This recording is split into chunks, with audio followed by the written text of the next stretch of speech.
So I always found this interesting. I'll often, before I give a lesson, I'll ask the people I'm coaching what other sports they've played, tennis, hockey, various things, and they come up with a scenario to maybe look at golf in a different way. So often what I'll do is if they've played a bit of tennis, or even if they haven't played any tennis, just pretend the tennis ball was floating about knee height, nice bright yellow Wimbledon tennis ball just floating there, and you're given a tennis racket to hit the ball straight. How much coaching, how much information would you need?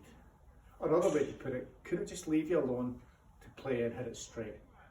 And nearly everybody, not everybody agrees, not nearly, I'd say everybody agrees that they would know how to hit it straight with no lessons.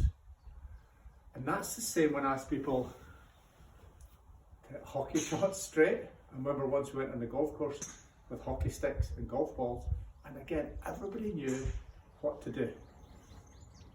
And when they hit it squint, which was often, they didn't need to ask me why it went squint.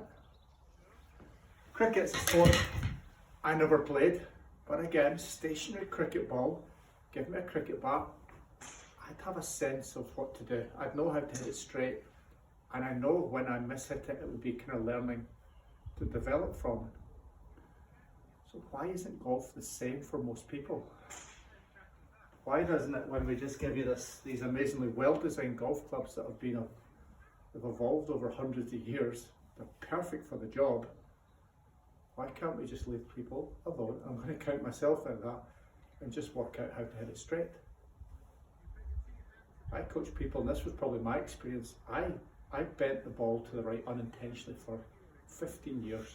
It would come and go, and I wouldn't be able to change it. And that's very common amongst golfers, that they'll have a habit of hitting it a certain way and not seem to adjust and change.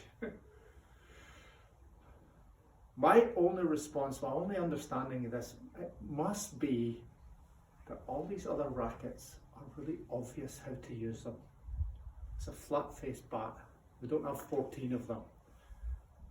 Just clear how to use a tennis racket.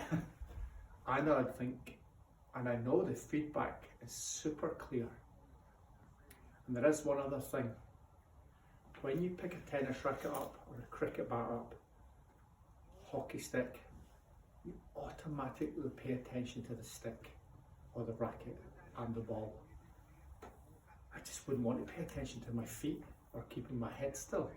Now I might set up an appropriate position if it was this imaginary stationary tennis ball game, but yeah, I'm paying attention to this, and that's an appropriate motion. I can feel that would do the job, but my attention's on this. It really is.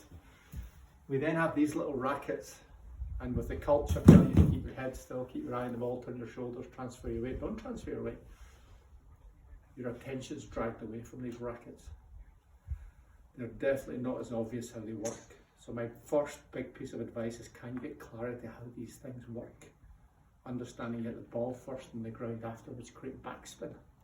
I would definitely explore intentionally hitting it off different parts of the club head so you get a sense of what the feedback is. So clarity of how the tool works.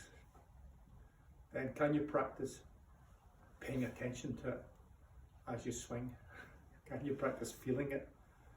So this becomes more obvious how it works, and when you do mishit it, you can sense what's happened.